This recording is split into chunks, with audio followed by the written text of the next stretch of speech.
You are listening to Radiant Creators, a collaborative project composed of people whose passion, purpose, and dedication requires forging their own unique path of empowerment and livelihood. A Radiant Creator isn't making a living, they are living. Neil Kramer is a philosopher and teacher. His work focuses on spirituality, metaphysics, and theology. Neil works with people to advance development through a deeper understanding of self, soul, equilibrium, divinity, and transformation. Neil teaches a spiritual method, the supernal path, which he cultivated over many years. He shares his ideas in speaking, writing, media, and teaching. This is Radiant Creators, and today we're talking with Neil Kramer. Check out neilkramer.com while you're listening to see everything about him. So, Neil, how are you doing? I'm doing very well, thank you. How about yourself? Oh, I'm doing good. Been looking forward to talking. You have recently created the Transmutation film, and people can check that out at transmutationfilm.com.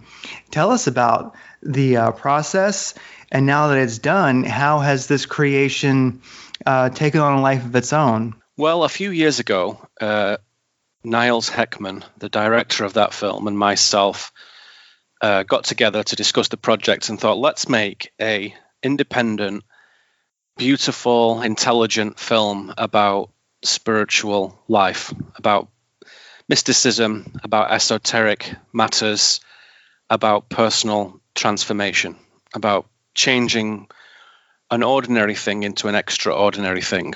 And we decided to do that very thing. So we sat together, we talked about how it might be, we wrote some materials, I wrote some stuff, he wrote some stuff, and we decided that we'd make this film that was entirely our own creation, out of our own pocket, with our own kind of friends and allies and whatnot. And so it was a decision really just to make something that would be seminal in the idea that it would be not sort of pinned at a moment in time. It's not about an election cycle. It's not about politics. It's not about one religious system. It's not about one moment in time. It's something that would be relevant for a long time when we're old men or when we're dead and gone or whatever. So we just wanted to make an uplifting film that sort of champions humanity, really. So, you know, Niles and I got together. Some other people joined the project as we began. So Niles was the director of that. He was the main camera, the main cinematographer, the editor, and he did lots and lots of things, and he put a massive amount of work into it. Nobody did more than this. So it's honestly, it's his film. It's not my film, it's his film. And he'd worked prior to that on major sort of AAA Hollywood titles in, effects, visual effects, technical arena. So he'd worked on things like Matrix Reloaded, Terminator 3, Avatar, Blade Trinity. So he knew his stuff, but he wanted to have, of course, creative control, because although he'd worked on those major films, you don't really get a lot of say in what happens. So his passion was to own the film and decide how it looks, how it feels, and what we do. So we worked closely on that, of course, together. And then we had another couple of guys, Matt Smith and Andrew Bradford, as well as Niles, who did more camera, more cinematography. And we had some great music from some guys, Wes Willenbring, Jody Vernon, Jim Lawler, Ben Rawlins, and sound design by a guy, Andrew Duncan. And all those people know what they're doing. I mean, I think that shows in the film. So the production values, we were very keen to have them high. So it's cinematic production values from high-level cinema, not like a crappy, shaky documentary that is, sort of cobbled together. So we just wanted to take our time and make something that was properly substantial. And at the end of the day, the point of it was just to inspire people that spiritual life is where the action is. It's where the juice is. There's nothing more important. There's nothing more relevant. And so the film is just an invitation, a proposal to, inspire and initiate that thought in people's mind. Yeah, and if people download it, there is the option for the, I think, extended version that has some of the making of and a little bit more content. And yeah, Yeah, that's right. You Yeah. can definitely, you can go to transmutationfilm.com and download it, and or you can stream it for like $5, download it for $30 or whatever it is. And it's definitely worth, if you're interested in the film, getting it, because obviously you can download it and keep it. It's yours to own. But there's loads of commentary on that. Now, I know we've got tons of interesting things to talk about in our conversation today, so I'm not going to get into any more tremendous detail. But if people are interested in our film, go to transmutationfilm.com, check it out. And as you were just highlighting, Craig, that in the commentaries, so we do like, the equivalent of old style DVD commentaries, extras, where Niles and I talk about how we made it, what the point of it is, how we did certain things, who was involved, why this person's involved, why this other person's involved. We tell you a little bit about the sorts of testimonial feature pieces that we feature 4, 5, 6 different people who are interested in the work that I do and interested in their own path, of course, as well. And so we tell you about who you're seeing on the screen and what they're doing and what it's about and all the rest of it. So it's quite a nice production. There's a lot there, so you get a lot of bang for your buck, really. So if somebody's interested in that, I would advise them to go and download it, because you get a ton of stuff with that. The download is definitely worth it. Yeah, we're still working through the content. So you can watch it once, and that's great. But if people download all that extra content, you'll find that you've got quite a project to get through if you want to see it all. It's very layered. You bring to mind that. Sorry to interrupt again. Oh, it's fine. It's very layered. And I mean, anyone who's heard me talk about this film, and I'm not going to harp on about this again. I always try and say something a little bit different in every opportunity I get to speak about it, but it's very layered. So there's a surface layer for everyone. There's a deeper layer for the deeper student and thinker, and there's a deeper layer still for the person who is even more adept and more sensitive to the symbolism. And that layering is available to anybody, anyone who wants to think about it and study it and stop it and pause it and reference it and look things up and see what it means. So there's a lot of symbolism in there that means something. It's not there just for fun. It means something. And some of that symbolism is hard to get to, but it's there. And some of it even Niles doesn't know about. I put it in there. Only I know.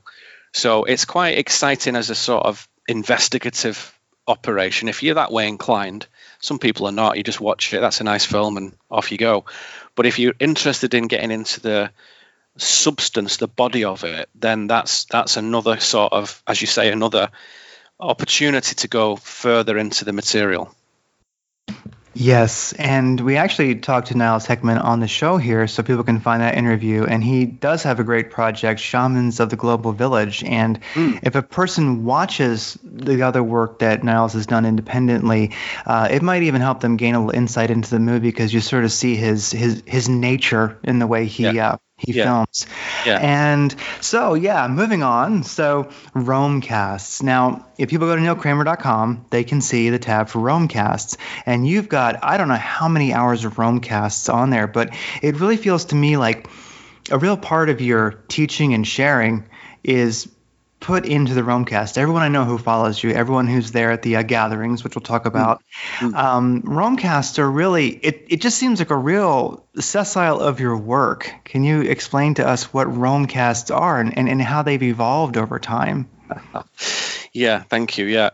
Romecasts are podcasts. So they're field recordings that I make. So I go out into the environment and contemplate. I think about my life, about the world at large, about culture, people, God, pain, pleasure, death, everything that affects us, the big things, the small things. We talk about humor, we talk about music, we talk about some stories we tell. And it's essentially a kind of wandering through the landscape with me. So I made the distinct choice, instead of sitting in my office as I am now, which is great. I love being in this room, but I thought it might be interesting if people actually join me in that walk, whether I'm in the forest or the desert, whether I'm in Arizona or Washington or Utah or Colorado or Wyoming or wherever I wander around those places often. I'll take this recorder with me, and it's a nice recorder, so we get a very nice, again, professional quality recording. And I talk about life. And I started doing this in, believe it or not, I think it was back in the early February 2013. So I've been doing this for a little while now. And I don't put a ton of these out because they're quite time consuming to make, even though it's only an hour and a bit each one. It takes a while to do it because there's a lot in there again. So there's about 25 of these things that constitutes, I don't know what that probably equates to, 30 plus hours of material. It's all free, incidentally, of course. And as Craig said, you can go onto the neilkramer.com website, click the Romecasts menu item at the top, and they're all there. You can go download them, and you can stream it from the website, but it's far better to grab the MP3 and put it on your computer or your phone or your car stereo or whatever, and you can go off with that. And the point of the Romecast really is, again, it's an opportunity, of course, for me to share my thoughts and feelings in the most sincere and honest way that I can. Sometimes it can be quite harsh and brutal at times, and other times, very tender and gentle. We talk about very challenging things and very sweet things as well. So it's an attempt to express the full spectrum of human endeavor through me. So all it is really is my walking live journal entries. And I do get into a very, as I say, contemplative space where I'll sit there on a rock or a log or on the grass, or I'll sit, in the trunk of the car with the lid open, like a trucker. And I'll sit there and you can hear the birds singing and you can hear the bees going past me. You can really get a sense, and you can hear the wind or the rain, and occasionally people will walk past, and you get in a sense that I'm out there doing it. And of course, what I'm trying to do is inspire other people to get out there and do it. So our spiritual accomplishment and our spiritual reasoning and our hope and aspiration in moving closer to divinity, to God, is really interwoven into every day of life, every part of life. And I think that's what I'm trying to do with the Romecast. And if I go back and listen to the first one, it's okay. It's not bad. And I go and listen to the second one, which I never listen to old things at all anymore. But in the past, when I've gone back to review them, as you indicated, they definitely evolve. So over that period from 2013 to now, we're nearly at 2020 now in a few months. Over that period of time, those nearly 7 years now, you can see how I've changed, and you can see how my feelings have changed. Some have blossomed and matured, and some have got gentler, some have got harder. My thoughts about society, culture, life, what I think is important. And some themes, of course, remain unchanged, and some things definitely are very transformational. So it's one person's story, but again, I'm not focusing it all on me. I'm trying to draw out what is the universal stuff that connects us all together. What are the big themes in life that really bring us into unity? So it's not just a personal journal. It's through me, so it is a journal.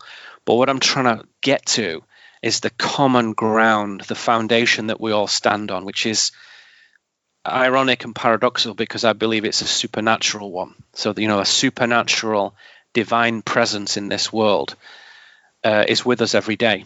And the Romecast attempts to draw that out in my life and share that with people, and they can listen to it. And again, there's lots of layers in these things. People often say to me that they've listened to the Romecasts for years, and perhaps they keep them on the phone or their MP3 player, and they listen to them over and over again, not just once or twice, but sometimes over and over and over, because it's something that is pressing upon us that I try to articulate.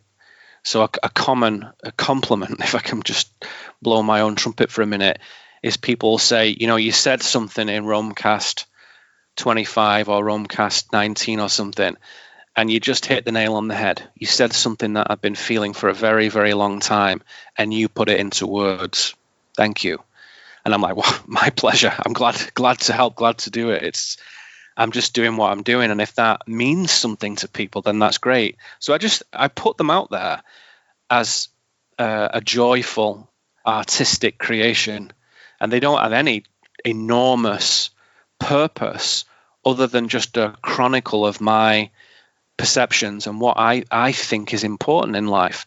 And people are free to do what they want with them. As I say, they're free, so you can go download 30 plus hours of stuff if you want to.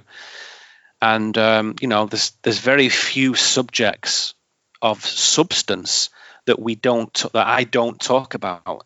And now and again there's a couple of other voices in there, but that's kind of rare. It's 90-something% of the time it's me talking. So they're sort of monologues, really. And they split into sections, and we have some bits of music sometimes to set a tone or to share something fun.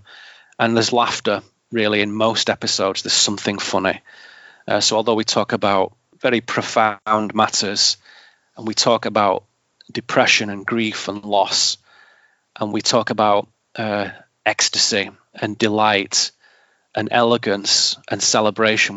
Right across the spectrum, but all the time as well, there is the idea that there's context to this. So it's never self-indulgent. It's never losing context and perspective. We're trying to put things in their proper place. So it is a big project in a way. They're just podcasts. As we speak today in the start of August, it's 25 podcasts. Big deal. So what? Who cares? But they do represent a body of work that stretches over a period of time. And I know a lot of people, that's their starting point. So they'll listen to this stuff, and then they might go and download some of the workshop materials, which you pay $20 for a piece or whatever. So if they really like the Romecasting, well, let's look at his slightly more formal work, teaching kind of work. And then they might think, well, you know what? I'm going to go to an event. I've listened to his workshop, Journeys Beyond the Threshold, Supernal Light, Radiant Shadow. Let's go to the workshop, which we'll mention that later. And then they come to an event, and then they meet me, which is great. I'm always happy to shake people's hands and hug them and, spend time and talk, as you know. But they also meet a ton of other people. And that's the big deal about this work, that always behind the scenes, there's an attempt, and I know we're going to cover this, Craig, in one of our talking points. There's always an attempt to cultivate fellowship, to bring people together. And I can tell hundreds and hundreds of stories of how that's happened through this work. So the Romecast is often the entry point to something like that. And then, of course, there's an even greater level where people can work with me individually. So I teach individuals, as you know, and some of those people I've been working with 5, 6, 7, 8, 9, 10 years. Some people I just speak to now and again. So there's a whole avenue of discovery of this spiritual work, not only through me, but through the other people folks meet through me. So it's a beautiful thing, really, the Romecast. It opens a lot of doors, I think, for people. Oh, it does. And yeah, as we move along and we do talk about the fellowship, it is very, very powerful. And, going to the event at Omega, that's where you definitely get immersed in that. And it's something, it's as much of a draw for everybody there as any other part of it. Because you miss your friends. Like, there's people that you only see every year, and it's a bit of a journey for most people. Gosh, we have it easy. We just have kind of a short drive where people come from all around the world. And the thing is that fellowship, that communication, those friends that you make, those acquaintances, you'll be talking to, forever, But that's it. Yeah. Well, with the Romecast, something I like about the Romecast is, let's say a person wants to know, hey, what's Neil Kramer about? You go to Neil Kramer's site, and it says philosophy for living. Well, who is this guy? What's he about? Yes, they can buy all of your events, and they're definitely reasonably priced. They're just $20 each, and people can download, and there's just hours of content to listen to. But the Romecasts are free, and they're entertaining. They're sad. They're happy. You laugh. You contemplate. They take you through a little emotional journey. Each one kind of has a theme, and they definitely attach to the sweetness of life. Like, there's Romecasts where You gave people directions at a gas station. You recorded it. And there's one where you go through a car wash and you talk to the guy who runs the car wash about what a good job he's doing and the importance of doing a good job. And you just really connect to the sweetness of life and you go, oh my God, I mean, I've never gone through a car wash the same since. And when Neil's recording the Romecasts, sometimes you actually will hear footsteps. You hear him walking. I mean, he's really out there, walking probably somewhere in the Pacific Northwest right now. Yeah, Craig. Yeah. Yeah, he's out there walking and he's recording. So it is a great way to. Yeah, go ahead. Craig, I was just going to say to the listeners, Craig and I have known each other for a little while now and lived in the same part of the world for a while, and we both have a love of Washington and Arizona.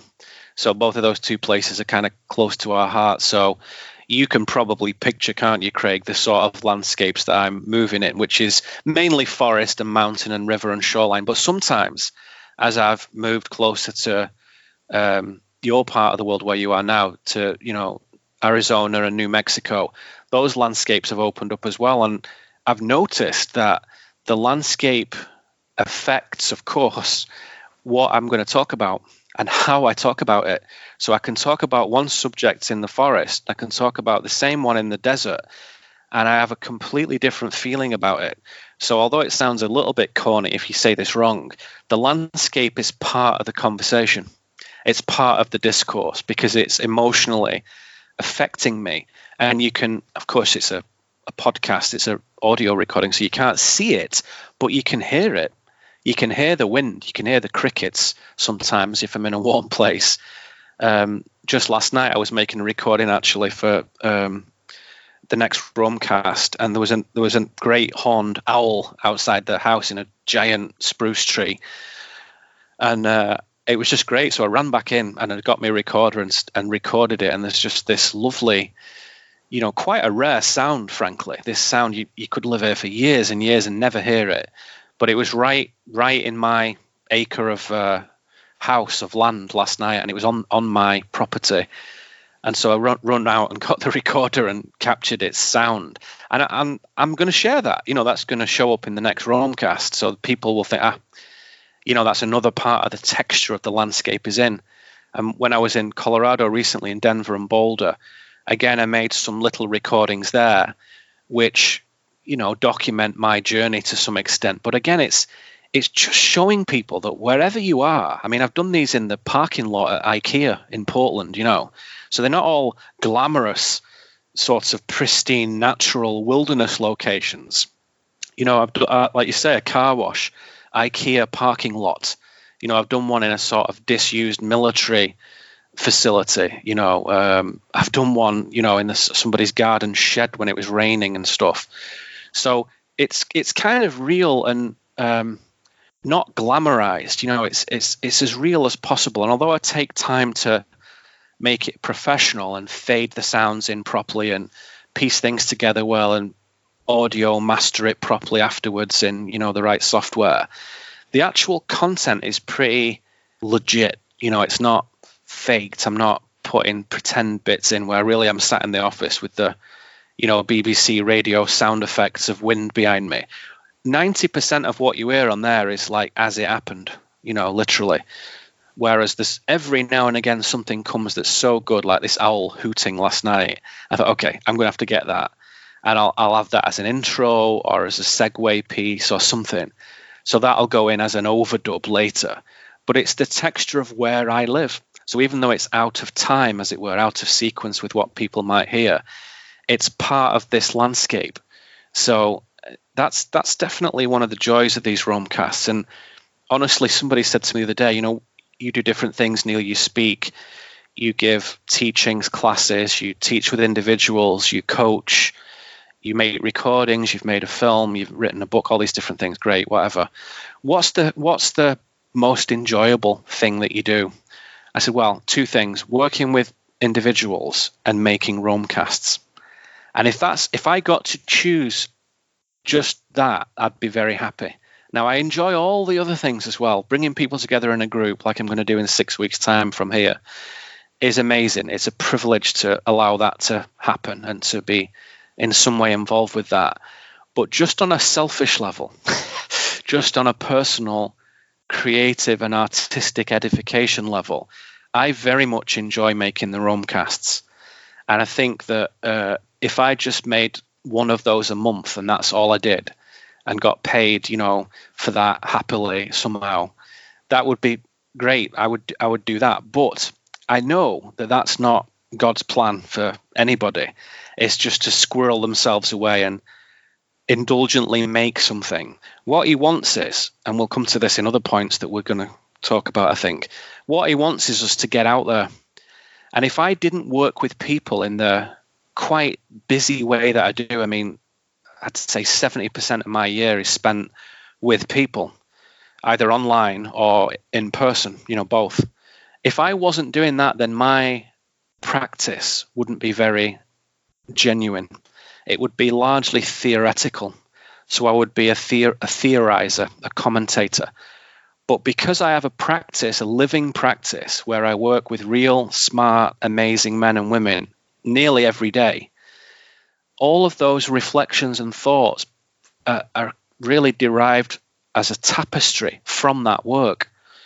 So the Romecasts reflect the work that I'm doing with individuals, what they think, what they're afraid of, what they desire, what they're sick and tired of, what they're delighted with. All of those things make their way into my considerations in the Romecast. So that's another factor to those things that I think is, quite lovely.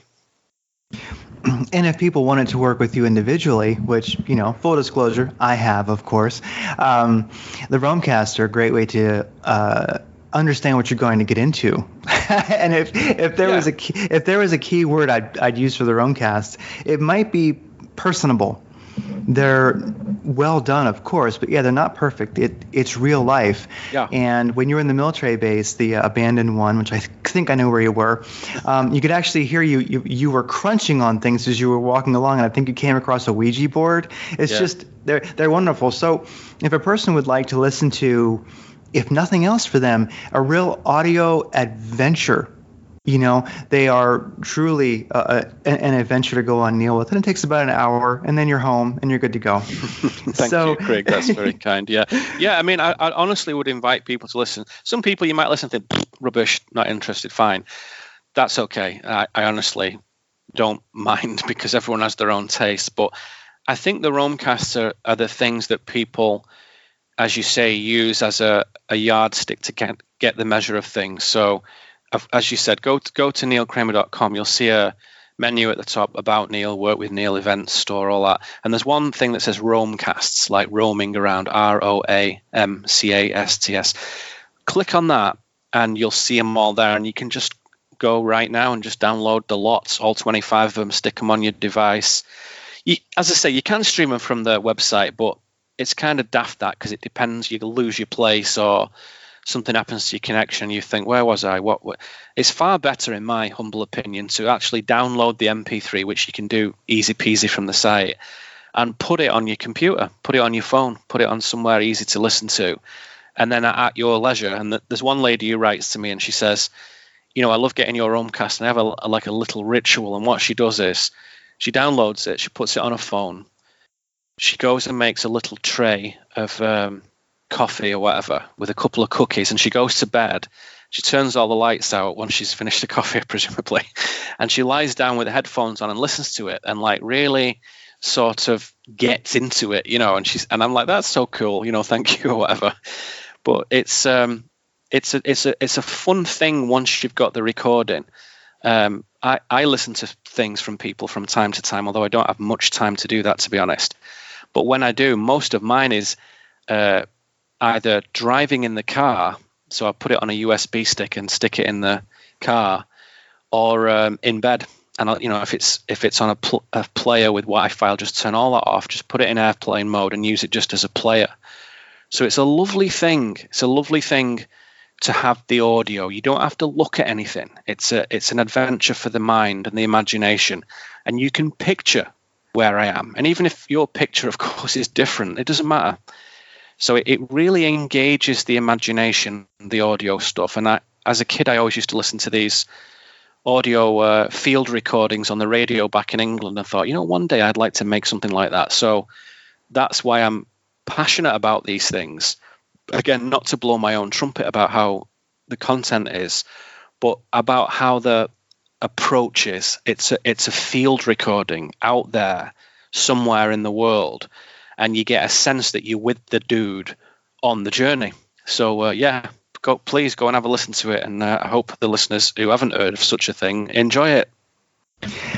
And the last one you did was number 25, and I know we have a lot to get through, but if you have a moment, the topic. One of the topics that you mentioned on atonement, which is Romecast 25, was basically pure Christianity versus the institution of the church versus what we see on every street corner, And if you give people an idea of what you were getting into there, because this was really, I think, one of my favorites, but one of my top 3 favorite Romecasts for sure, and something that really felt new. This one had a uniqueness to it.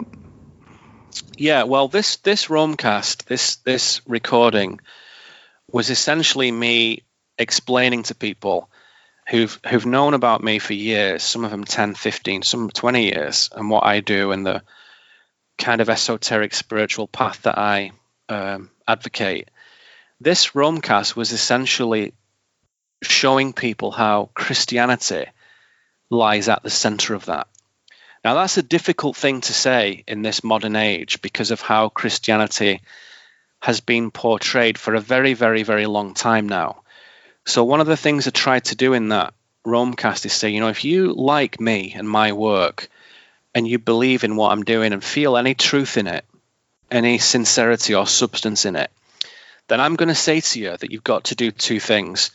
You need to clearly distinguish between pure Christianity and the institution of the church, or as some of my friends call it, churchianity.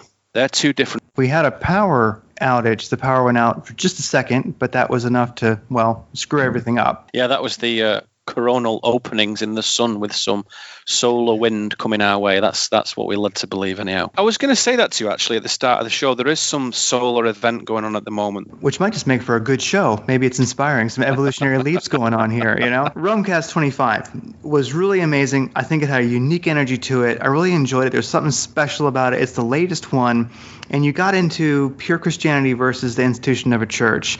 So I know we have a lot to talk about, but if you could brush on that just briefly, because it was something really, really powerful that I think would speak to people who are listening to this. Yeah, it was my attempt really to say that if you've enjoyed my material and you believe in the esoteric spiritual path that I kind of advocate, what is the role of Christianity in that? And I'm saying, well, it's a big role. The problem is why I've not talked about that publicly very much is because most people's, when you say the word Christianity, it's hopelessly conflated with the idea of the institution of the church, which is, about 2.5 billion Christian people in the world at the moment, or thereabouts, if the formal figures are to be believed. That isn't really what I see as Christianity. And in fact, the most solemn and scholarly Christians that I know also feel the same way, that there isn't much Christianity in churches these days, nor has there been for, I would say, at least about 1,000 years at this point. So that's a problem. So if you say Christianity, what images pop up in people's heads? Well, you can imagine. From my point of view, though, and I'm not going to get into detail in this, as you say, Craig, I'll just brush lightly over this. We'll talk about this some other time, or people could go listen to the Romecast 25 and see what I'm on about. What I'm saying is that pure Christianity is kick-ass, uncompromising, Jedi, amazing stuff. And it's very, very dangerous to empire, what I call empire, which is empire is the human administration of a negative supernatural force in this world. It's the deep state, as you might call it today. It's the control system. And the most dangerous thing in the world to empire, Christianity. Why does empire hate Christianity? Why does it loathe it? Why has it persecuted it since the very beginning? Because, very simple, because Christianity, real Christianity, offers personal relationship, between the human and God. And once that is established, that human is free, is powerful, is sovereign, and empire's finished. So what do you do if that's the problem in your empire? You're the bad guys. What do? You sequester that Christianity. You chop its balls off. You give all the doctrines contamination, turn them upside down, and pump out something that looks like Christianity. It has the right buildings and the right book and the right bits and pieces, but it isn't Christianity. It's something else. And then anyone who comes across that for generations afterwards is going to ignore it because they can tell there's something wrong with it. So the real thing, and I'll just finish on this before we move on, the real thing is that in Christianity, there's very seminal, timeless lessons grounded in truth about the balance of life, about body and soul and spirit, about God. And it teaches human beings how to live a good, fulfilled, excellent life. No shortcuts, no free passes, total equity in salvation. Salvation just being spiritual accomplishment and participation. Total access to truth, total nearness to God, should the individual wish it. So I can talk about that, why that is, why I call it esoteric Christianity. It isn't really esoteric, it's just real Christianity. So I think in that Romecast, I'm explaining how that is unseen. And I treat it very carefully because a lot of secular people listen to me, a lot of people who've had a nasty experience with Christianity, and a lot of people who don't really like it. And so I'm trying to get them to perceive that what they think it is, it might be something rather different. So Romecast 25 is very controversial in that respect, but again, I tried to speak as closely from the heart as I possibly could in a recording. So I'm talking to the listener as if they are a dear friend that I've known for, 30 years. I'm speaking as honestly and as vulnerably and as sincerely as possible. So I think that perhaps is what makes it a bit different, a bit special, is that I really tried super hard on that one. I always do, but on that one in particular, getting that right about Christianity at the moment is absolutely crucial, because it's the most dangerous thing in the world at the moment to empire. Is the return of pure Christian philosophy and practice. And you mentioned empire while you were talking, and if people want to know more about that, your last talk at Omega, it's on your site, Way of the Supernal Light. You got into empire and I think gave some really good definitions of what empire is. And then also on your site, under media essays, there's The Invisible Empire. A person can go check that out because empire is definitely, one of the things you touch on quite a lot, and you've been helping helping to get across to people for quite a while. And it seems like all of us are slowly getting a deeper and deeper understanding of what empire is, because it's kind of like when it's like that splinter in your mind that Morpheus talks about. It's like it's there and it bugs you, and it. Anyway, for me, it's been an important part of your work that has spoken to me. Is definitely empire. What is empire? Because a lot of us, it's real. It's here. It's a serious thing to consider. It's not conspiracy talk. I don't engage in conspiracy talk. I'm not interested in that. Empire is real. It's been here for a very long time, and it's something that affects everybody's life who's listening to this is affected by it. So if you want to know what that is, as Craig said, you can listen to some of the materials on my website. I mean, you can, of course, there's many other ways of discovering what it is. I'm one of them. But if you listen to Way of the Supernal Light and Radiant Shadow, we talk about that. We talk about that at length. And my description of what empire is changes, of course, over time. So it's a system of essentially keeping human beings at a lower state of development. Why that is of supernatural origin, which if somebody is a materialist, a reductionist, a relativist, they're going to struggle with that. Tough shit, baby. It's a supernatural world, inherently, foundationally, profoundly supernatural. An empire is the human administration of that. So it's not about power and control and money. Once you get to a certain point of that, there's nothing left. It's more serious than that. So empire is defeated basically by spiritual men and women. So all the bad guys have to do is persuade good men and women that there's no God. That's what it's doing. And so I've fought against that all my life and will continue for the rest of my life, every day, every breath, because that's the way it is. So you're going to hear me talk about empire a lot. And if you, as the essay that Craig referenced, I'll give you a basic description of what that is in that essay. So go check it out. Anyway, we've got so many things to talk about. I don't think we're going to get to everything here, but perhaps I'll hand it back over to you. You walk us through to the next milestone in our little journey today. Definitely. Yeah. Well, that realization that there is empire, that when a person begins to understand it, it's just like Neo when he woke up in the pod, and then it opens and he looks around and he goes, holy shit. This is the real world. I had no idea, Yeah. And then you meet your fellowship, and that's kind of like Morpheus saying, welcome to the real world. And there you go. And then you realize you weren't crazy. You weren't alone. There is some other genuine human beings who know there's something very wrong here. It's wrong by design, I have to say, which I'll talk about that in detail this year at Omega in September 13th. But it's wrong by design, but it's still wrong. And it's our spiritual accomplishment, our truth-telling, and our truth comprehension that defeats that wrongness. Definitely, yeah. And really, the Nebuchadnezzar is the only ship in town. That's where you want to be, You don't want to be stuck in the Matrix. So, just like every Romecast has a bit of humor, here's some humor.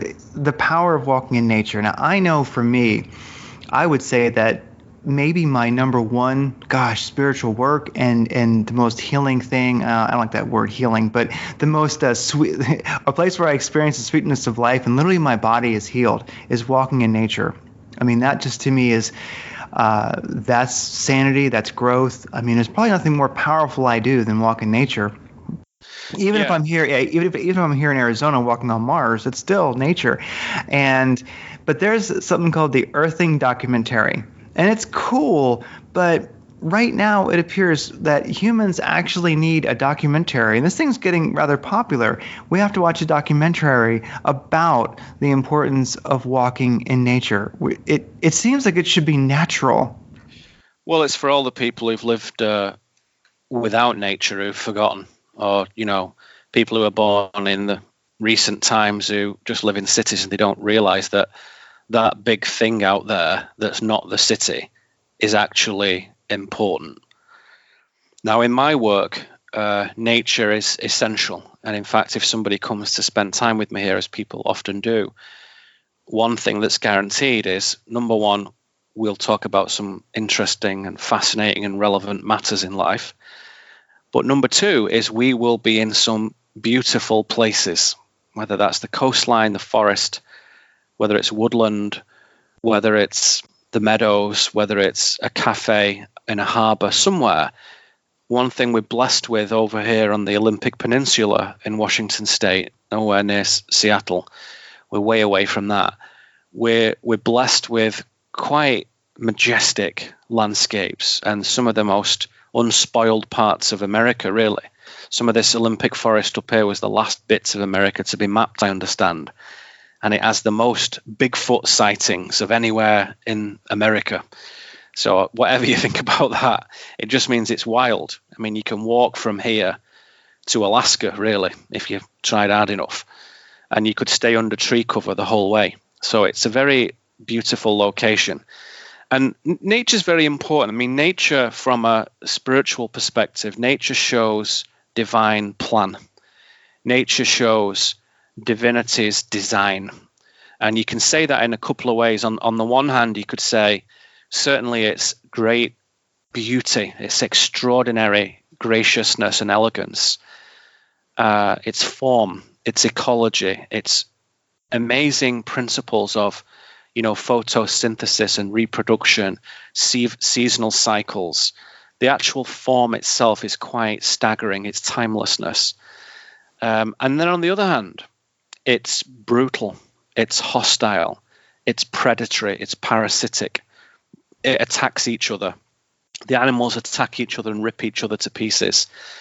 Some animals do that for fun. They don't do it for food. They don't do it for territory. Some of them just do it for the hell of it. So it's vicious. Quite aside from humans. We don't make it that way. It was already that way. Amazing, interesting, odd, strange. So from an esoteric point of view, the beauty and the savagery go hand in hand, because there's a teaching of the positive and the negative. And our embrace of the beauty and our embrace of the violence of it is part of our spiritual maturity. Because if you just think, oh, happy, it's fields and flowers and butterflies, well, you've not been on a walk with me then. Because if you come on a walk with me, you might get your throat ripped out by a mountain lion. That's always a distinct possibility. So, that's like wilderness. That's proper wilderness. Is that worse than a butterfly? No, it's different. It's a different expression of divine plan. And so it's that careful examination of nature where you start to examine that it's trying to teach us about polarization. It's teaching us about the polarization of positive and negative, and where equilibrium lies in the middle. How do we find that? Is violence bad? No. Is peace good? No. It's just peace. It's just violence. What do those things mean for human society? Well, nature reveals that in its form and its substance and its symbolism. It's like a language, though. I mean, you could sit in nature your whole life and never hear anything, never feel anything, never see anything, if you don't know how to. So as many Christian mystics have done through the years, many Sufi mystics, many Hindu mystics, many Zen masters have done through the years, they've recognized, all of those different practitioners, true in heart, that nature is pure in its honesty. It's pure in its sensitivity, and it's pure in its savagery. And there's a language that one can learn where you can have a kind of discourse with that landscape, and you cease to see it as just kind of some big backdrop for life, like a movie set, a giant movie set. It's not just a backdrop. It's not just props, trees, bears and rivers and fish and seagulls. It's something else. It's actually part of us, and we're part of it. We're as natural in this world as it is. We're no less natural than it, in fact. And once you start to found that bond back again, once you start to establish that bond, a language is learned where you start to commune with that landscape, not in some airy-fairy, subjective, daft way. I mean in a very solid, real way.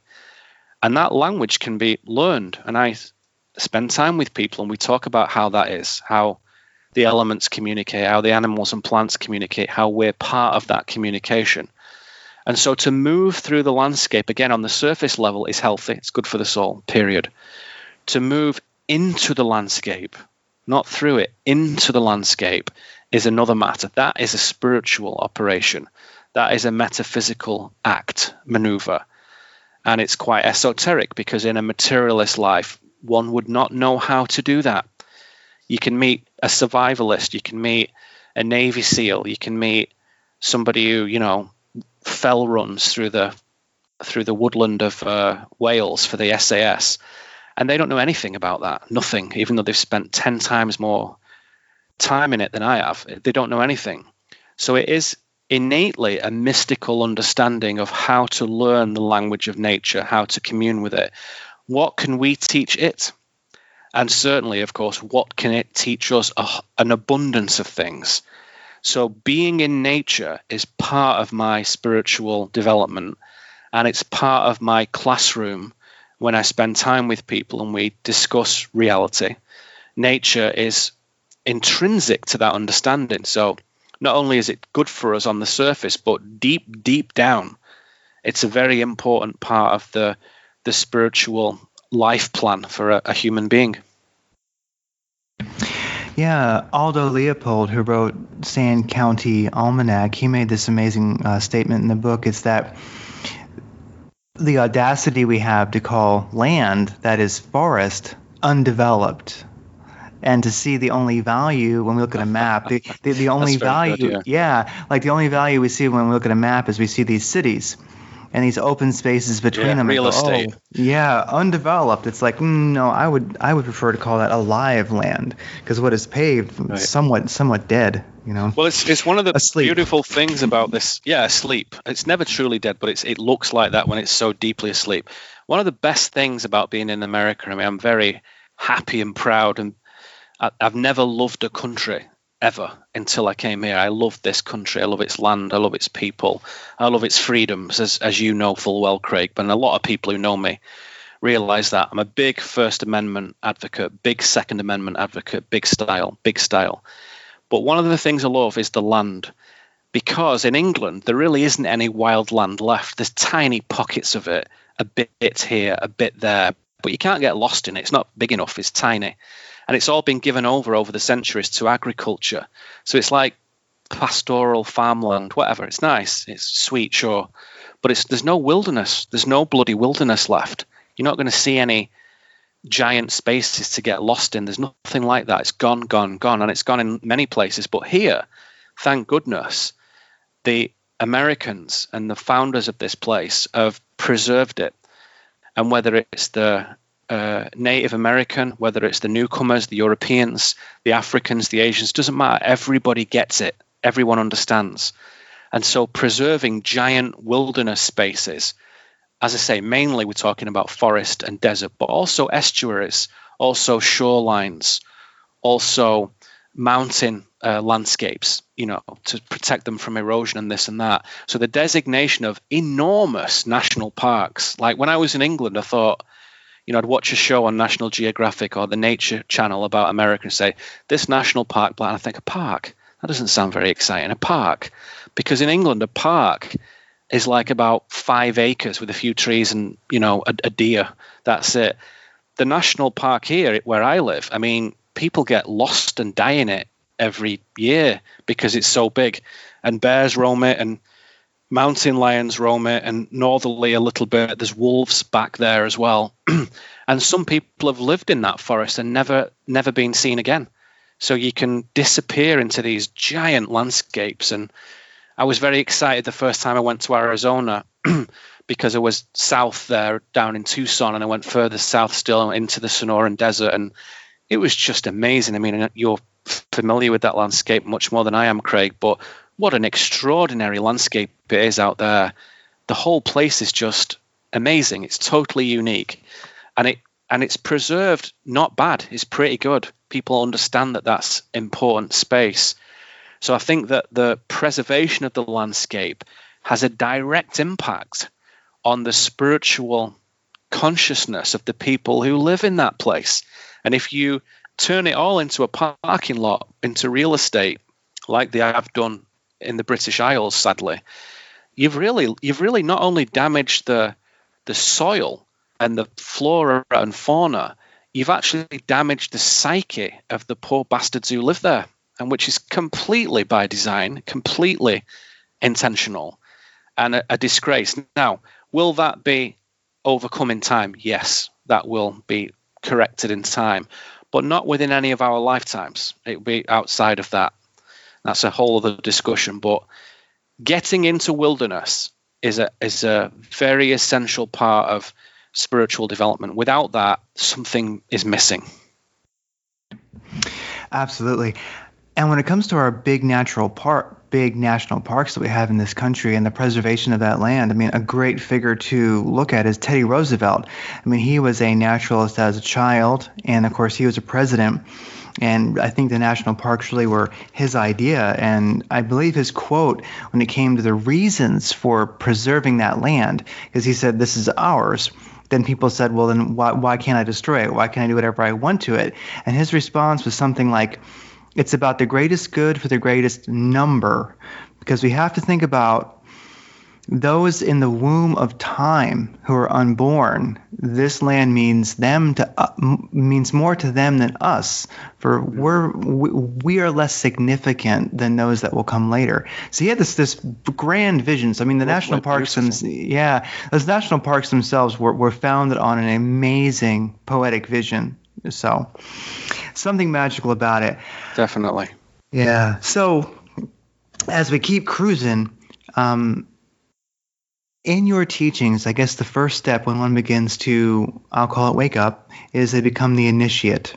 And a question that you ask is, or you put forth that we should ask ourselves is my quiet presence enough? So as the initiate sees the world and ponders that question, is my quiet presence enough? What are they pondering?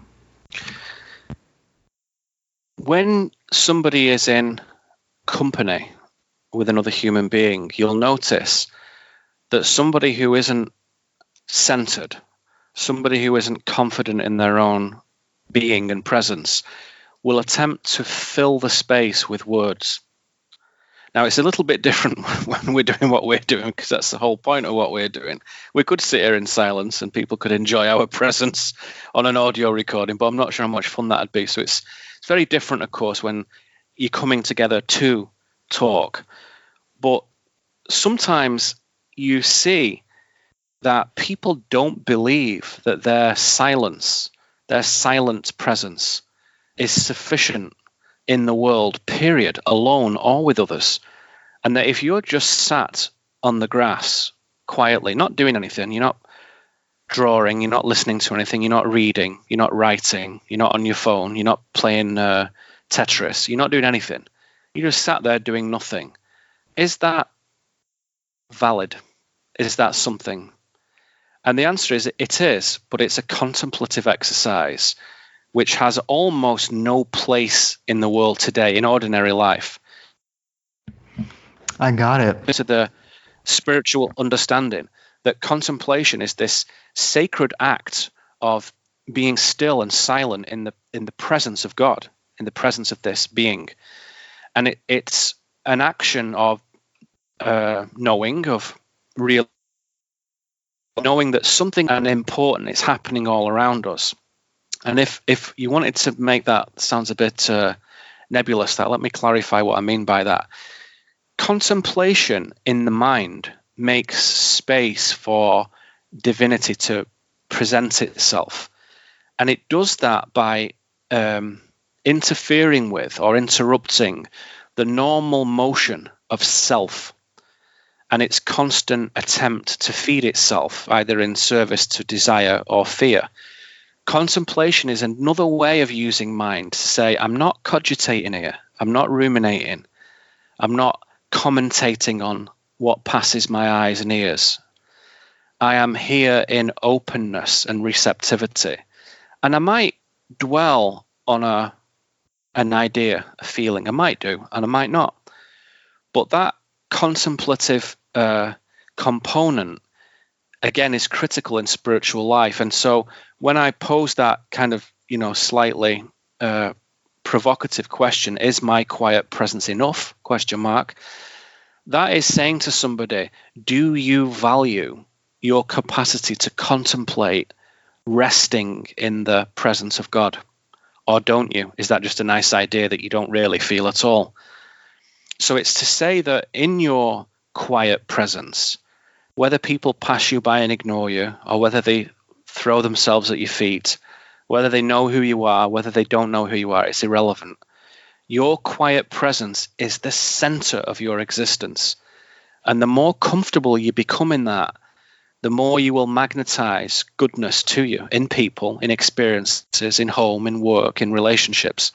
So it's a very powerful precept that it's put forward as a question, but it's one of the precepts I use in my system, which I call the supernal path, just a higher path. It's something we aspire to above and beyond ourselves, divine, godly.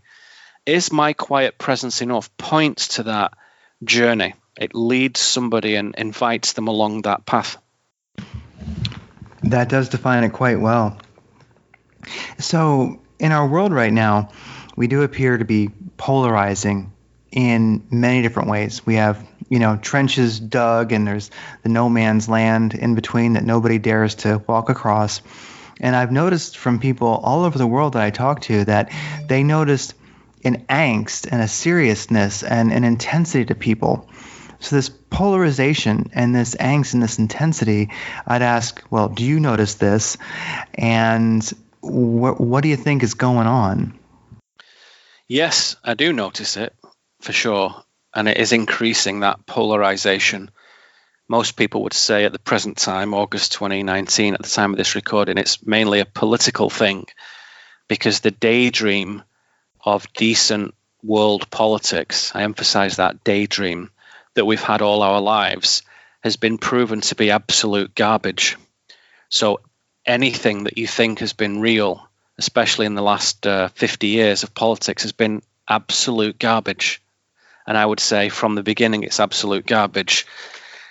That's put forward at the moment in the fierce debate between liberalism and conservatism, the fierce war between heritage and tradition and liberalism and progressivism, where diversity rules because in diversity there's strength, or diversity separates because in diversity we remove all our commonalities. We have nothing in common with each other anymore. There's no heritage, no ground to stand on. And those are extreme points where empire uses those as impossible alternatives from which to choose, where you say, well, that's a problem because I'm not sure how to reconcile those things. It doesn't make sense to me. I don't know, because part of me has value for my traditions and lineage and heritage, and part of me sees it as very, very old-fashioned, very presenting us with an impossible situation where you can't be fully one thing or the other. So we have to be very mindful, in my humble opinion, to be cognizant of the fact that what empire wants is to polarize us. And good men and women who you and I can sit within a room and say, here's some people who've got an awful lot in common, and who together represent an incredible opportunity for spiritual growth and cultural excellence. If you separate those two people from each other, then you're winning. Then you're doing something interesting. And so empire is let's separate them, winning from the bad guy's point of view, I mean. So it says, right, let's make them progressive Democrat liberals or Republican conservatives and nothing in between. Let's make them those two things. Now that is empire at play. That is the polarization you're seeing, because it affects everything in life. And it seems like a political issue because that's what the mainstream media is the political arm of empire. There's not been any mainstream media that's been unbiased ever, not in the modern era, and I would say probably not in the ancient eras too.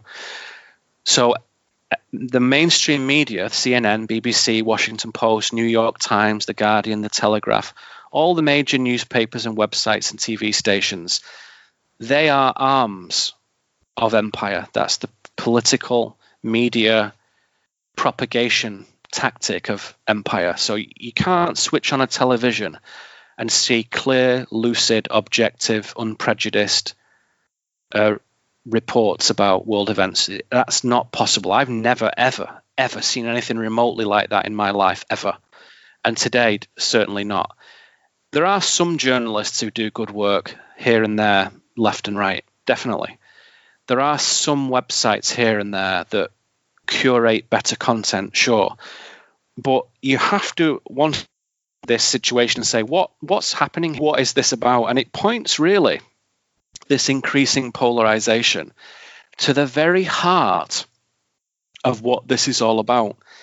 And I would say, if somebody was holding a gun to my head and they say, I'm going to put your most truthful answer, and I'll know if it's not truthful, and I'm going to blow your brains out all over that wall. What is the purpose of life? And I would say, under those conditions, forced to say it, I'd say the purpose, period. And the guy removes his, well done, that's the truthful answer. Yeah, I think it is. It definitely is for me. Actually, you broke up a little bit. It's so funny.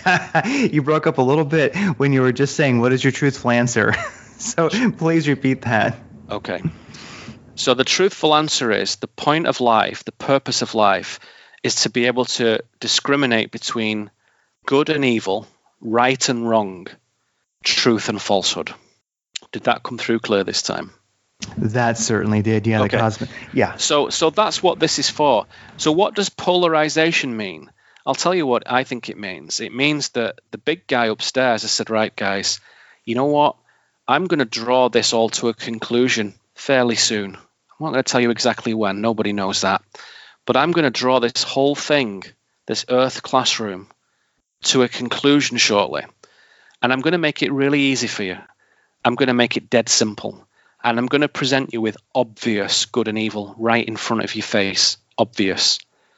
And the most obvious example I've seen for many, many years is this. That in New York at the moment, if a woman has a baby, full birth baby, she gives birth to that baby and it's inconvenient to her, she can kill it legally. That's an obvious moral test. Obvious. You have to choose in your mind, is that okay? Is that murder? Or is that women's reproductive health care?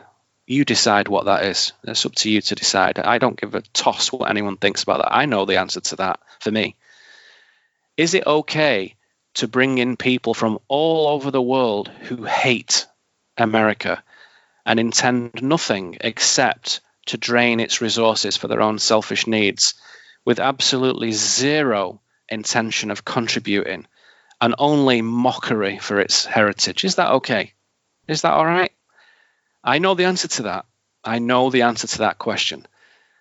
I'm an immigrant here. I came here with one purpose, which is to be an asset to this country, to be part of its heritage, to respect its heritage, and to progress it.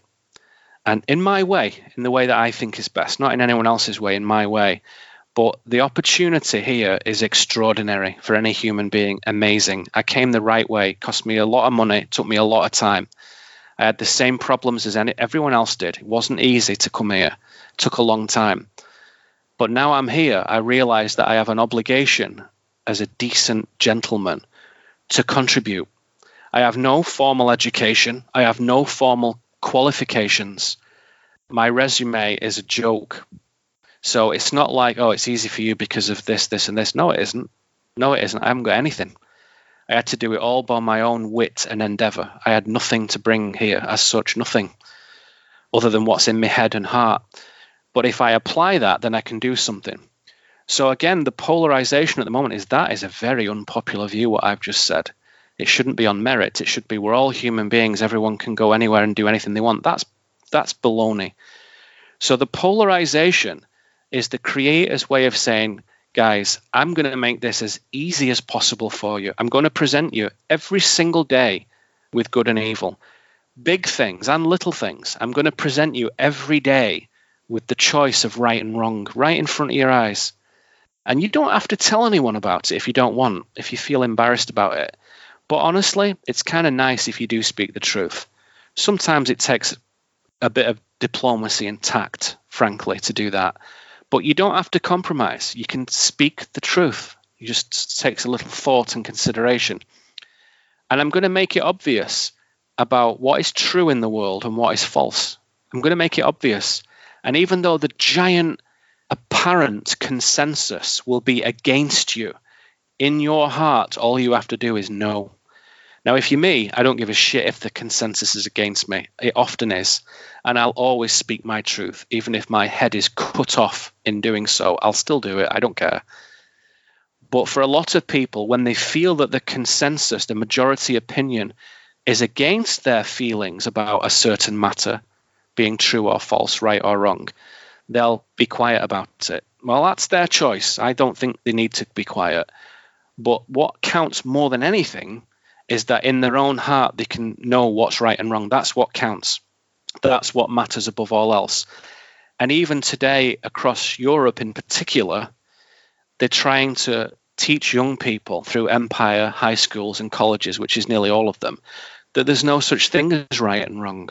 That's a fantasy. That's a moral fantasy of a bygone era. There's no such thing as right and wrong. That is a big problem because that's not true.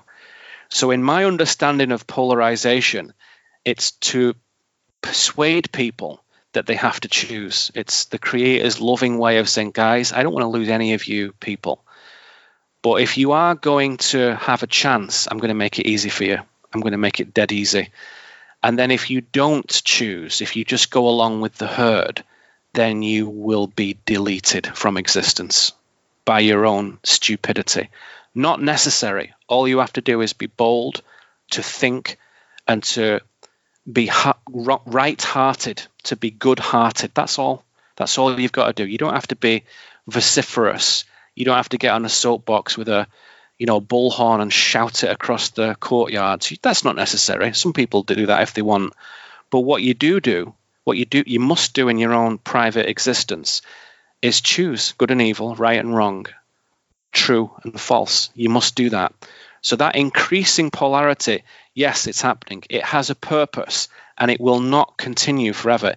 It's coming to an end, the whole thing. So any serious spiritual student will realize that the world is a finite project that has a beginning and an end. And the end point is not far off because it's served its purpose. We're about to graduate. Some people are about to graduate. Some people are not. And then this will be done. Thank you. Bye-bye. And I don't know any serious world spiritual system that has any teeth that doesn't agree with what I've just said. They all say that. It's just that as meek humans who are often selfish in that respect, we think, well, that's probably not going to affect me. That's probably millions of years in the future. Hey ho, whatever. Not anymore. It isn't. It's close. It's close by. Nobody knows when, but there are signs that it's close by. And one of those signs is the epic polarization, black and white, right and wrong. It's right in front of you. It's not difficult. It's not difficult to decide anymore, is it? It's super, super easy. So that polarization, although it's painful for a lot of people who would rather just be comfortable and secure and entertained and bury their head in the sand, tough shit. You've come here to learn. You've come here to be elevated as a spiritual human. It's time to examine, to discern, to discriminate. Those things, we must do those things. We must. Absolutely. People are definitely feeling the polarization, and can this continue is a great question, and ultimately the answer is no, and that is something she'll be talking about in greater depth at Omega this year. Yeah. And for the initiate who's contemplating, is my quiet presence enough, and is there in themselves and their presence, and is viewing the world, what is right, what is wrong, they had discernment. There are two quotes that come to mind to me that just remind me of the situation right now, and that I find comfort in. One is from the New King James, the New King James Version, Psalm 23:4, and everybody knows this one. Yea, though I walk through the valley of the shadow of death, I will fear no evil, for you're with me. I mean, well, there you go. You're good. And then beautiful. And then also from The Way of Hermes, page 76, great little book. Everybody should have it. Just taking two lines from that. It says, irreverence is mankind's greatest offense against the gods. Only irreverence comes under judgment. And I think that those two lines are, like, to me, struck me more than anything else in that whole book. I love that. I mean, when I was drawn to the subjects that, you and I said, what kind of things should we talk about? And, you'd mentioned this. That quote you give from the Corpus Hermeticum, which is contained within the anthology, The Way of Hermes. Irreverence is mankind's greatest offense against the gods, for the gods' work is to do good, men's to show reverence, and for the spiritual powers to serve. It is. I mean, what is reverence? Reverence is having a respectful understanding of a power above and greater than yourself that you serve. And you serve it in the way that you would serve a loving God or a loving partner. It's a joy to serve. You want to help. You want to contribute. I think so often today, service is seen as submission and defeat. And people have a gut reaction against it. I did for a long, long time, because I couldn't see anything worthwhile to serve. I served myself, and that's all. It wasn't until I started to open my spiritual life as a young man that I thought, wait a minute, there's something majestic and awesome that I do feel a reverence for, and I can't put my finger on it. I can't name it. I can't see it. I can't put my hands around it, but here it is. And I came to the experience that it was of divine origin. And as I talked about in that Romecast we referred to, Romecast 25, I realized it was God. And God had said, you know, I know it's weird. I know I'm invisible. I know you don't see much of me. No, nobody does. But I'm here. And if you revere me, if you open yourself to my love for you and my plan for you and my invitation to come and find me, guess what? You'll make yourself a better man, a better friend, a better husband, a better teacher, a better human being. Your life will be happier. You'll have a better home, better relationships. Your work will be more in alignment with what you actually give a shit about. And all you've got to do is have that reverence, healthy, natural reverence for your loving Father. That's all. Irreverence is to think, you know what? Nothing means anything. There's no good and evil. It's all relative. Everything is permissible. It's material. The whole universe is just like a giant chemistry set that's just been accidentally set in motion in the empty, cold vacuum of space. It's all pointless. Who gives a shit? It's random. I'll just do whatever. That's irreverence. That's a choice, and it's a mistake. It's an error. It's untrue. And yet everything in the world, all the world media, promote irreverence. Everything. Every world religion in its mainstream orthodoxy, Judaism, Islam, Christianity, in their orthodoxy, in my view, promote irreverence. They pretend not to, but they do. Certainly, of course, secular culture, which is just like go out, do stuff, it doesn't matter, nothing means anything. The kind of garbage that was presented even in comedy shows like Sex and the City, Seinfeld. It's the philosophy of materialism. Nothing means anything. Just get by, have a good time. If you need to step on somebody and hurt someone, tough shit. That's their problem. That materialism is deeply, deeply irreverent. And guess what? It's a ticket to oblivion. When those people die who chose to live that way, they're erased, gone. There's no soul transference. There's nothing for such a person. So in my supernal theology, which is based on my understanding of pure Christian theology, annihilationism is at the heart of this, which is the only people who are annihilated are those who chose their own annihilation. It's the just system. So salvation is choosing to participate and go onward, where the soul is filled with spirit.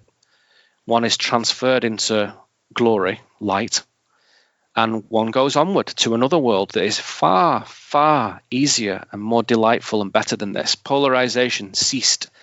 The curse lifted. Empire, bye-bye, finished, served its purpose, thank you, gone. Would I like to see that? I think so, yeah. That is our, quote, what Christians call heaven. There isn't one line in the Bible that actually says human beings go to heaven. That's a misnomer. That's empire philosophy. Humans go to the new earth if they choose, if they wish, because the only way to do that is in the body of divinity. Human beings are not immortal. They are totally mortal, totally finite.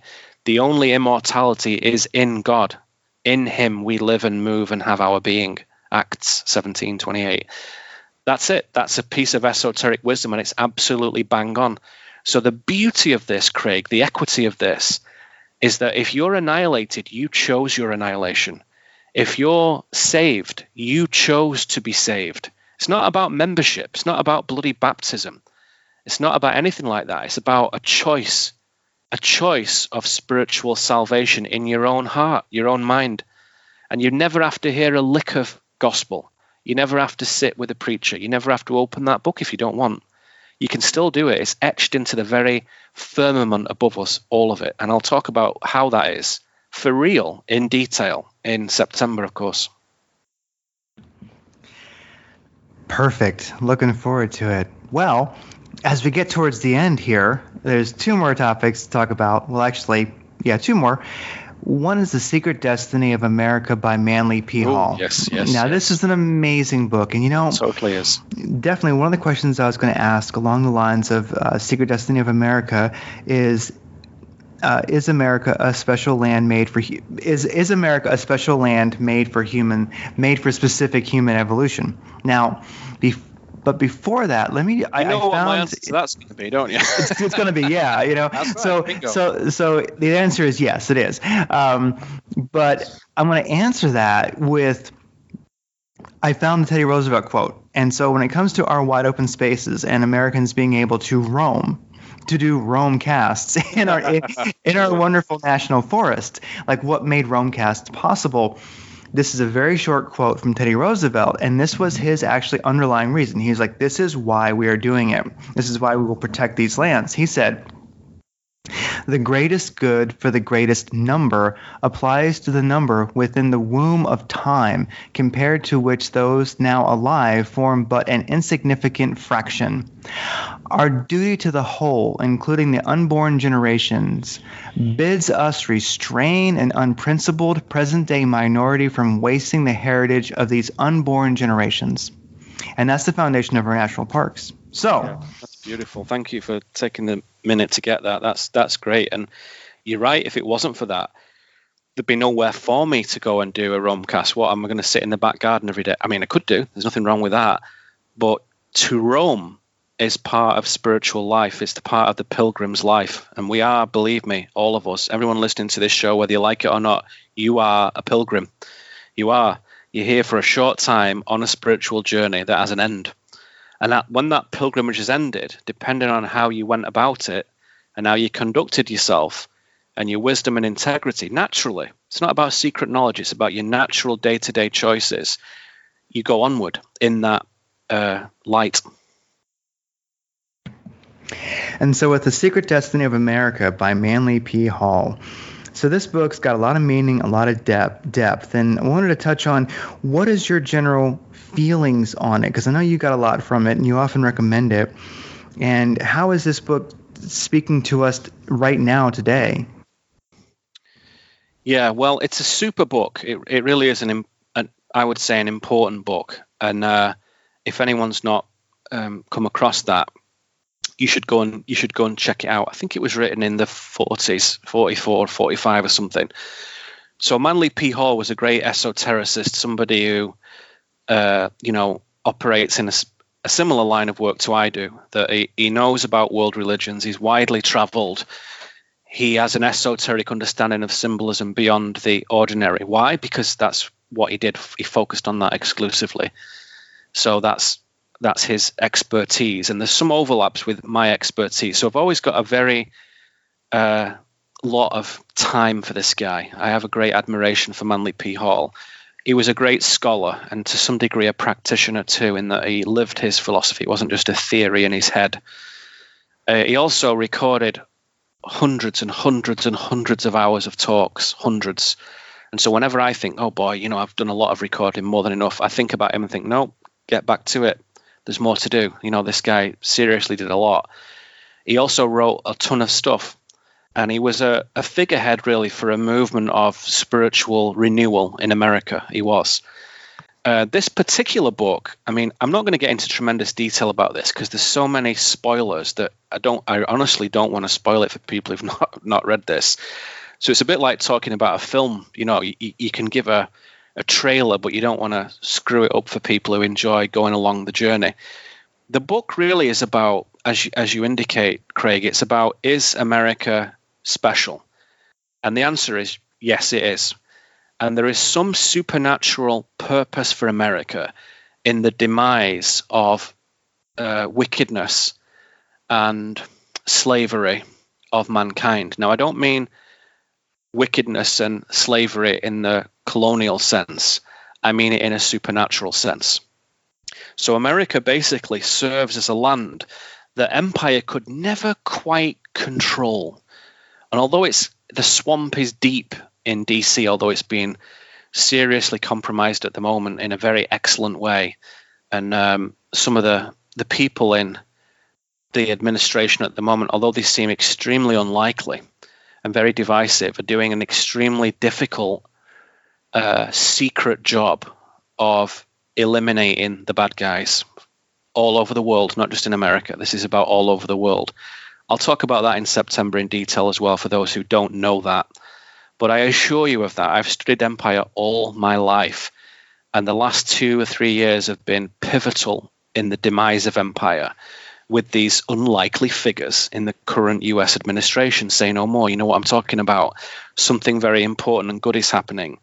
It also fits with what Manly Palmer Hall has been saying all those years in the 30s, 40s, 50s, 60s, which is that figures will come, unlikely figures, throughout America's history and make changes. Some of those figures have transcendental and supernatural qualities. I'll jump to one of our thoughts that we'd agreed to mention, which is, there's mysterious figures that appear in this book, which some people think are saints, some people think are ascended masters, some people think are Christian mystical figures. And I don't discount that. I mean, if you're somebody who says, well, that can't be true, it's a lot of bullshit, there's no such thing, well, that's a bigoted view, because I would imagine you're not in a position to know that. You've just decided that such things can't happen. Therefore, you discount it. That's bigotry. That's silly. There are extraordinary, miraculous things that happen in this world. And just because someone hasn't seen them doesn't mean they can't happen. I personally have seen them over and over and over again. So I know that largely, though, God seeks to weave his tapestry of teaching through the physics of this place, through the laws and the natural order of this place, from time to time, actually quite frequently if you look carefully, he'll completely suspend all those laws of natural order, and extraordinary miracles and transmutations will occur, extraordinary ones. And one of those has been to preserve America from empire. So although empire's all over it, and I won't go into the who's and what's and why's right now, because this isn't the right format for that, because it's quite a detailed exegesis, that's quite a difficult thing to extrapolate. But what I can say is that America's been preserved from that, so they can't quite do it.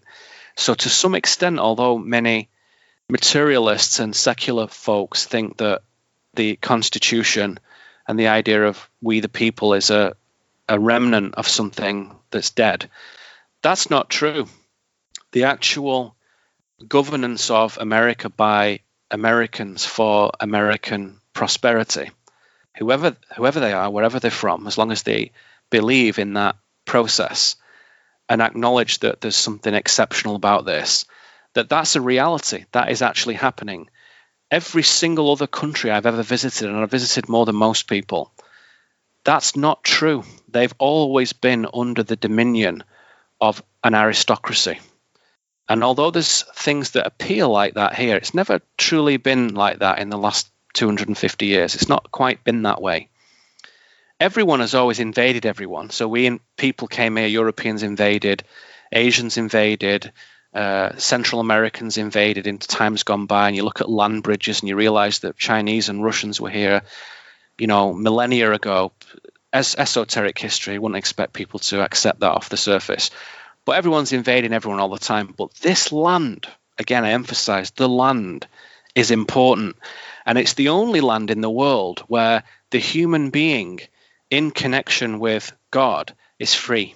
That's possible here. My life is freer here than it ever, ever, ever was in England, which I care about England. I love the land. I love the people. But the country of England has been deeply fragmented and contaminated from its inception. It's never been free, ever. This is different. This is free. So it's the freedom. What do people do with that freedom? Well, when you get good people and give them freedom, they cultivate unity. And they cultivate unity together and in God. So you end up with a sophisticated, free human society of healthy individuals who work together, care about each other, sustain each other, protect each other. And when you've got big individuals, you don't need a big government, you need a small government.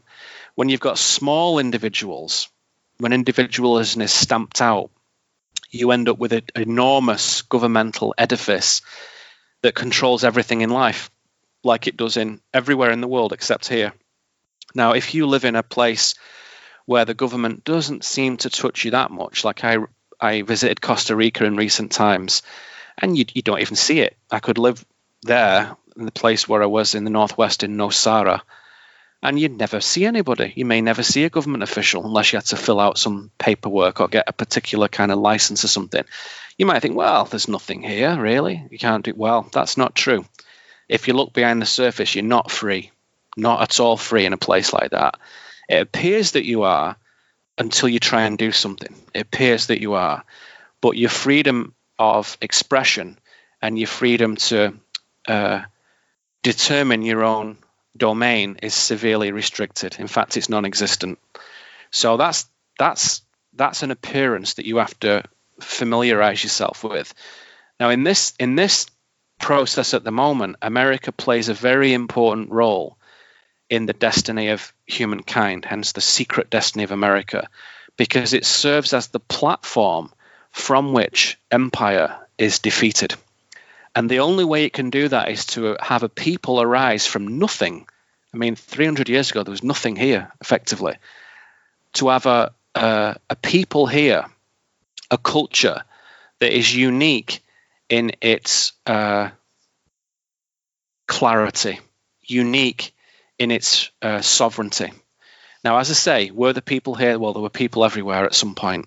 Do people get colonized and murdered and wars and slaughter? Yeah, all over the world. Welcome to the club. There's nothing special about Native Americans, British, Africans. We've all been slaves. We've all hurt each other. We've all colonized and invaded and slaughtered and all kinds of nastiness. Sure, I accept that.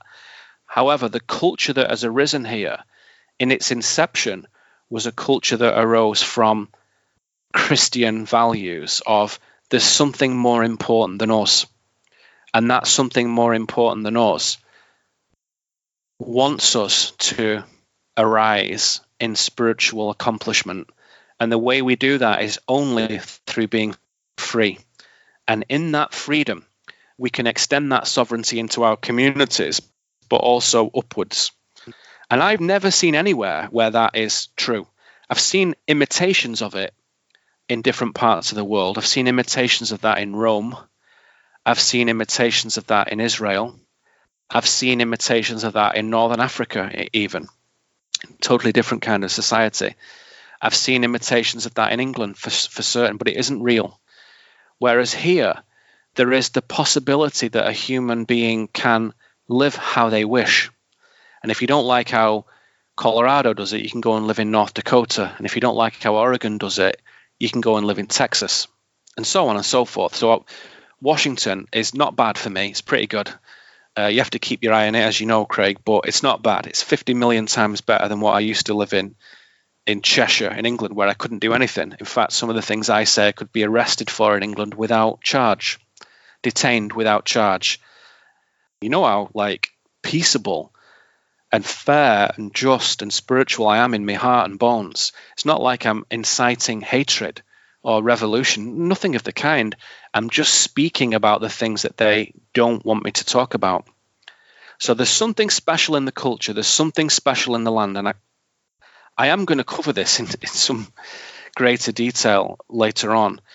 And, you asking, in your point there, is America the only free country on earth? Well, the answer to that is I don't know. But it's the only free country that I've ever seen. And as I say, I visited several dozen. And this is the only one that I've seen where I can say whatever I want. I can have whatever religious practice I want. And I can defend my life, my family's life, and my property, and anyone else's life I decide to defend with lethal force if I choose to. And I can do those things without fear of reprisal by the authorities. None of those things is true where I spent the first 35 years of my life in Britain. Now, if you're in Britain listening to this, don't get your knickers in a twist. You know what I'm talking about, though. It's a strange thing to be given freedom for the first time. At first, you're not sure what to do with it. It may not even look the same.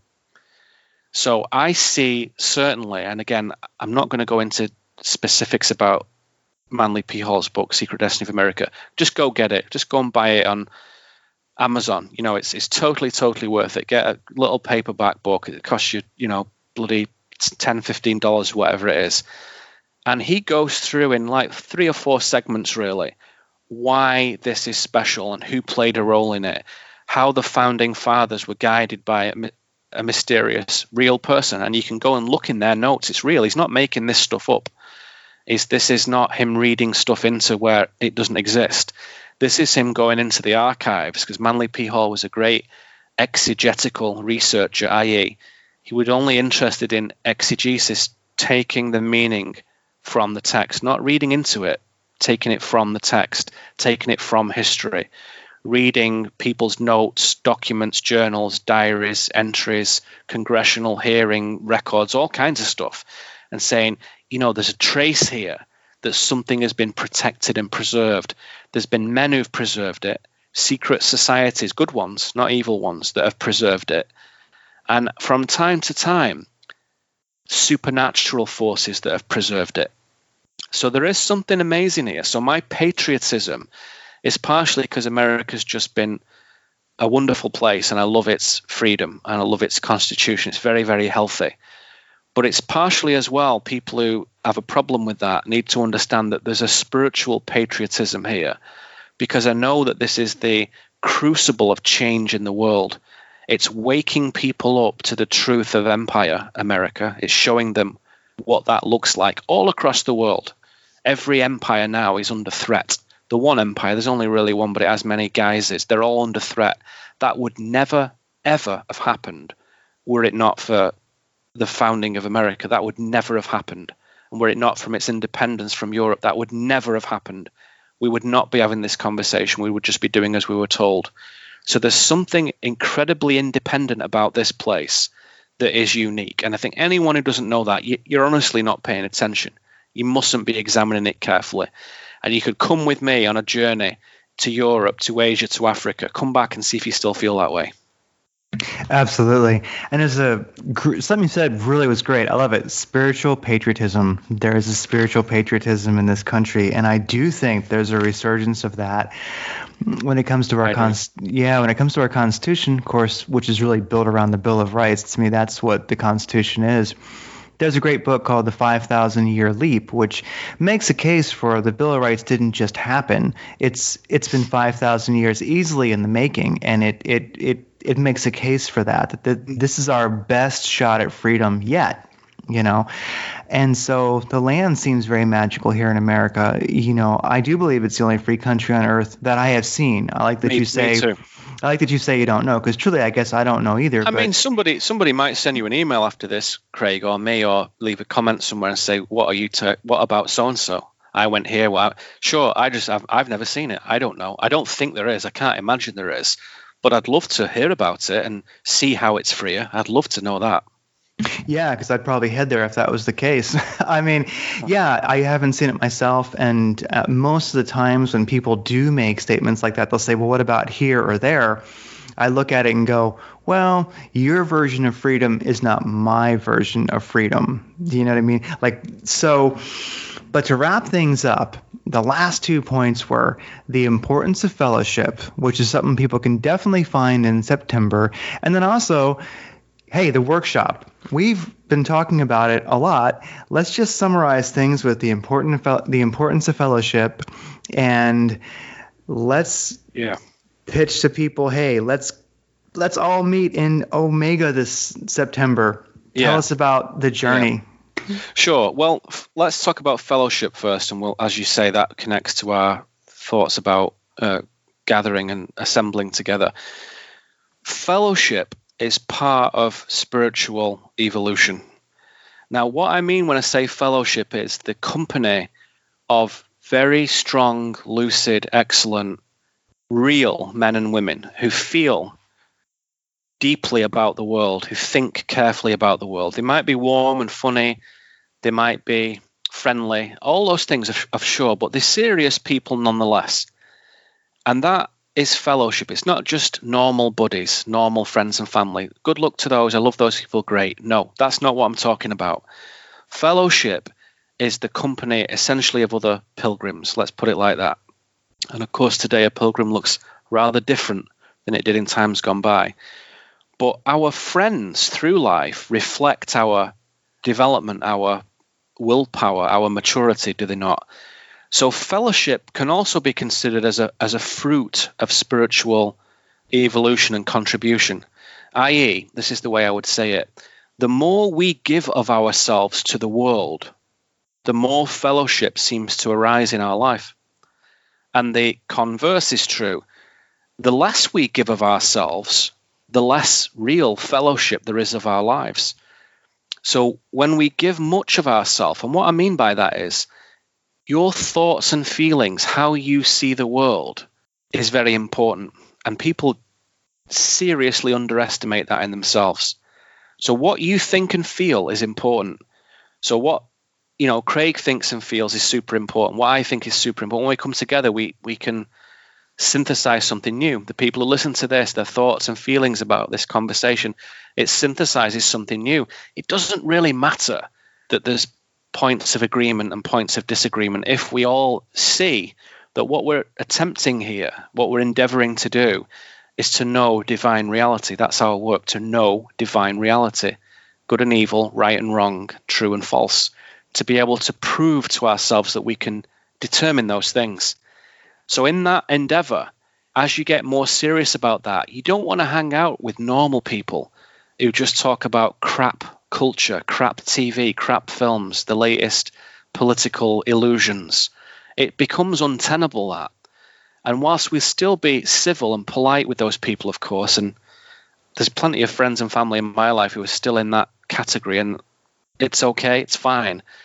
But the real edification, the real fulfillment in my friendships with people comes in that deeper fellowship where those folks are interested in reality. They're actually interested in what is true. That's a minority of people. So what something like my workshop does, and there's other things in all over, of course, but the only one I can talk about that I know well is mine.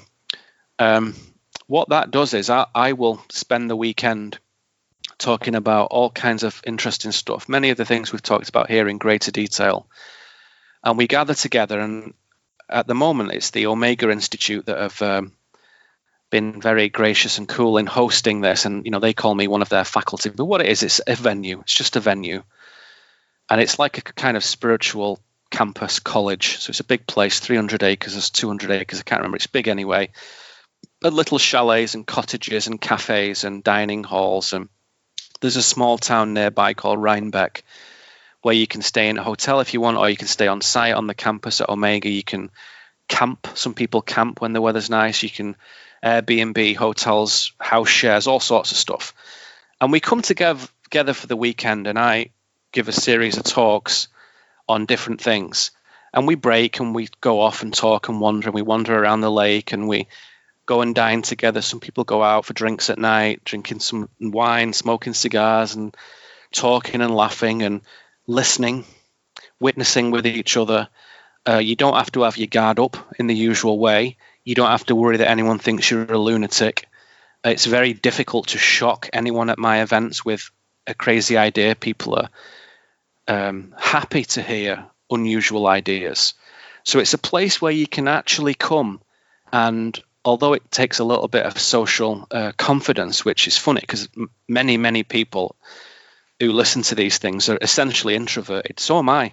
You might not think it listening to me carp on for the last couple of hours, but in my bones, in my heart, I'm quiet, gentle, sat on my own, doing things, and with a small number of people in my life and who I love dearly, and it's a wonderful thing. But I am introverted. My nature is introversion. It is.